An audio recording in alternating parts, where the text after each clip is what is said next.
start with news of a clash and a dangerous escalation. A Russian jet collided with an American drone. It was a mid-air clash and it has significantly raised tensions. European nations like Poland are considering radical measures. They want to send fighter jets to Ukraine. So where is this headed? Is the war spilling out of Ukraine? We'll discuss the events and the potential repercussions tonight. First, let's fill you in on what happened yesterday. An American drone was on a routine mission. It was flying over international waters. This is what it looked like. An MQ drone, an MQ-9 drone. It's an unmanned aerial vehicle or UAV. It's versatile and comes in many versions. One of them can carry as many as 16 missiles and conduct precision strikes. But the US military uses this drone mostly to gather intelligence. And yesterday, too, the drone was on a reconnaissance mission. It was flying over this area, the Black Sea, international waters west of Crimea. The Black Sea is strategically important. It is Russia's gateway to the world. The US does not want Russia to control this, which is why it conducts such reconnaissance missions regularly. And this happens, like I said, on a regular basis. But this time, the situation got out of hand. The American drone took off from Romania. The US maintains a military presence in this country. 30 minutes into the mission, 2 Russian airplanes showed up. They intercepted the American drone. First, the Russian planes flew in front of the drone. Then they dumped fuel on it, presumably to blind the cameras on the drone. The Russian airplanes took turns to do this. The first attempt was successful. The first Russian plane flew in front of the American drone. It dumped fuel and then pulled away. Then the second Russian plane tried to do the same. But when it was trying to pull away, it collided with the American drone. Was it an accident or was it done on purpose? We cannot say for sure. The Russian plane struck the drone's propeller. It's that part of the drone that helps it move. It was struck. And after this, the Americans seem to have lost control of the drone. They had to let it crash. US officials say Russia's actions were reckless. It was unsafe, unprofessional, and I think the actions speak for themselves.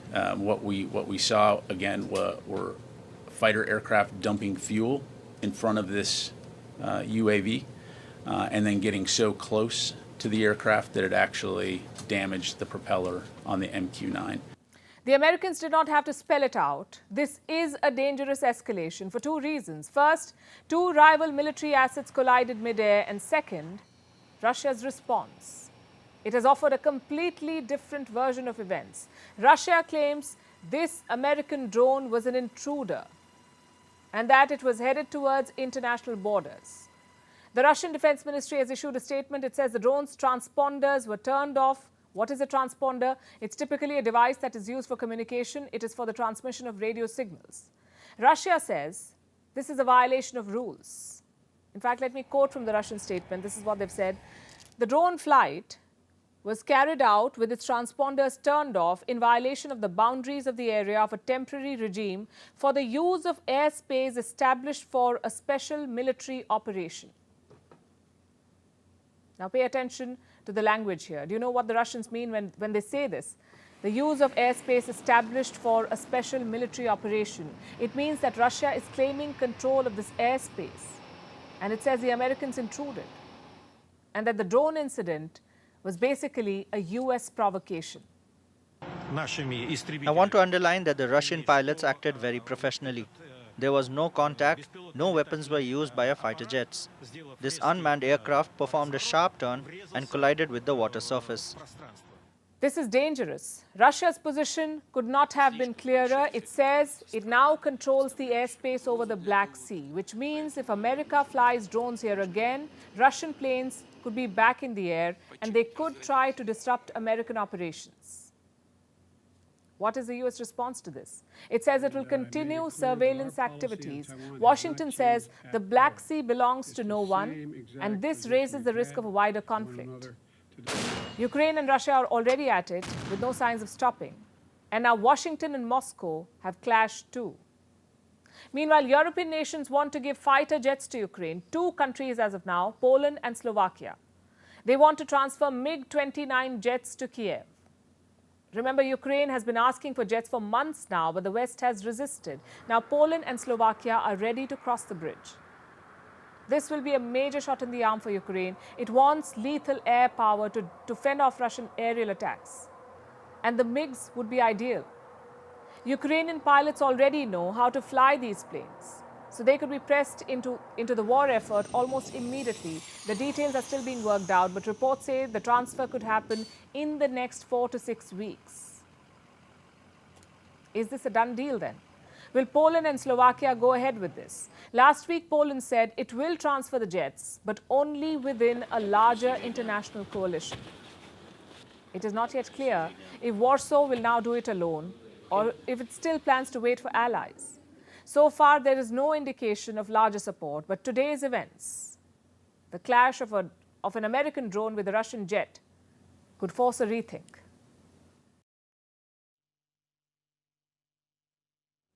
Meanwhile, Zelensky and team have had a new brainwave.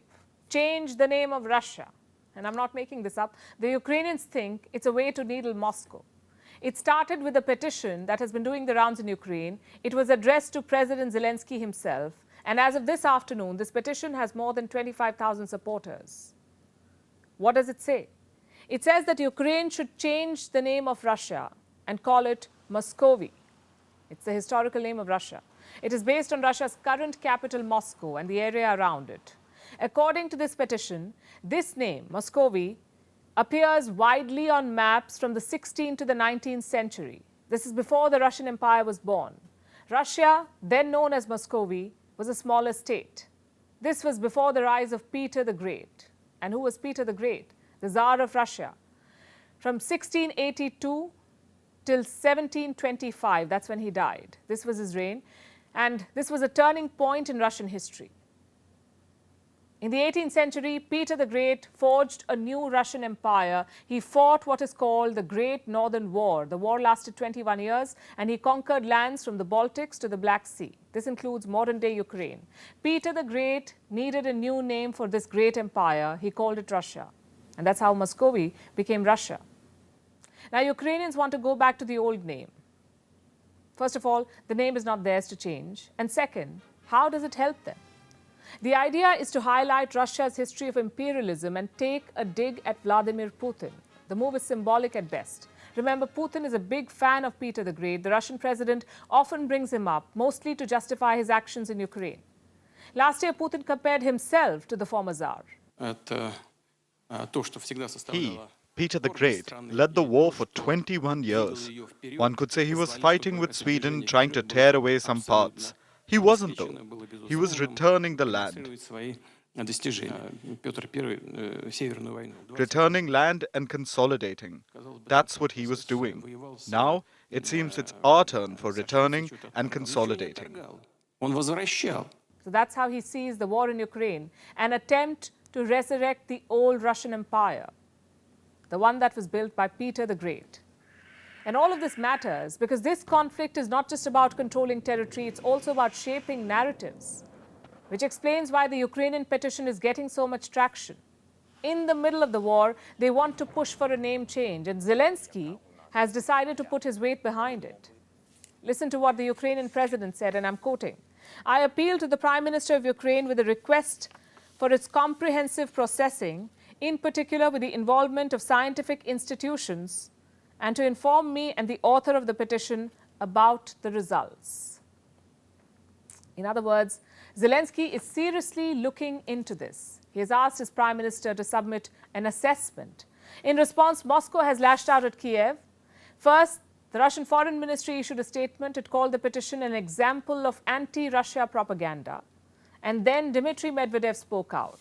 Medvedev is an ally of Putin. He's also the former president of Russia. He hit back at Kiev with abuses and slurs, which goes on to show that the petition has hit a raw nerve in Russia.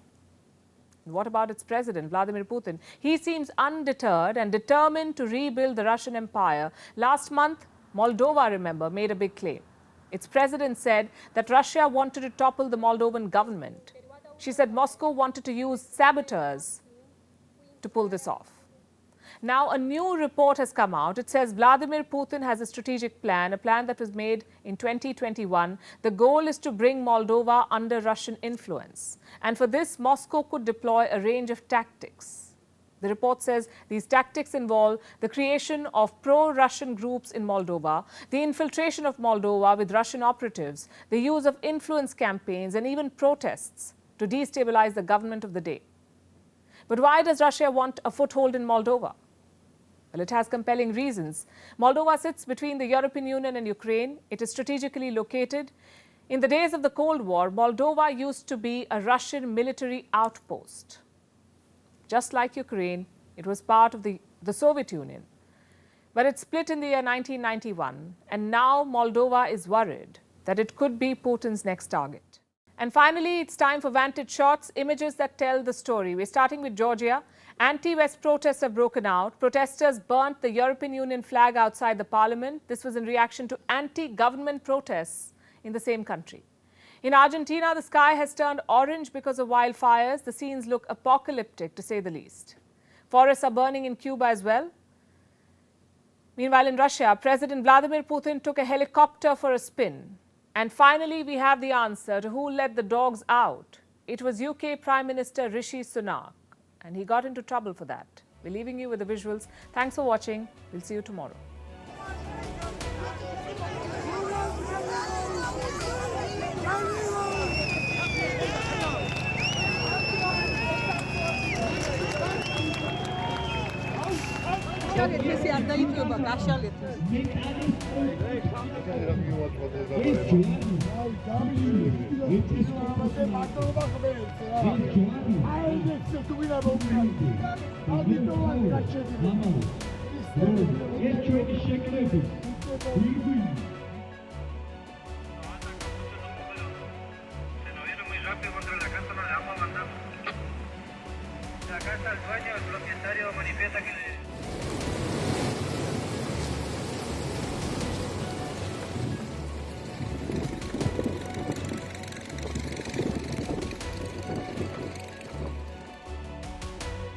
Ante el déficit de precipitaciones en el oriente de Cuba es proclive la aparición de nuevos incendios forestales. En las últimas horas, el Consejo de Defensa Provincial en Holguín ha incrementado las acciones para contener el incendio que se propaga en la zona del Prado en el Consejo de Llamas hacia la Sierra Cristal. Desde el municipio de Mayarí del vicegobernador de Santiago de Cuba.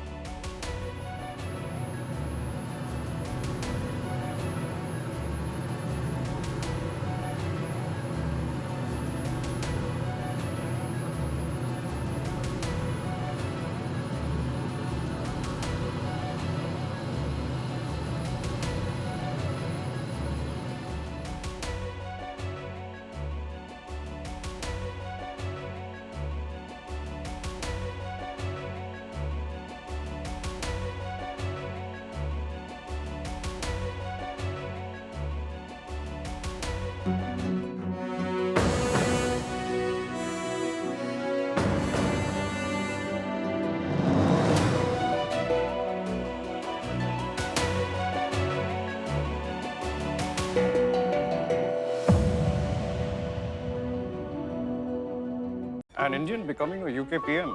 Well, it's not like that we are going to get the Kohinoor back. But at least India is on its way to the top, huh? But Gautam sir, there's actually not much to celebrate. Why not? An Indian is ruling the UK. Indian leaders in third countries often tend to overcompensate for their minority handicap. Key.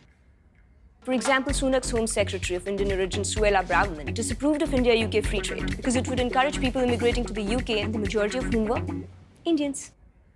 Structurally, India and UK have passed baggage, but still hasn't been resolved. And that is why, Ladies and gentlemen, India needs to significantly temper its expectations from Rishi Sunak. Presenting Vantage with me, Palki Sharma, a first-of-its-kind global show with an Indian perspective. Mismanaged vaccination drive, broken healthcare systems, citizens taking matters into their own hands. India's failure in managing the COVID-19 crisis is staggering. Want stories but without the West spin on it?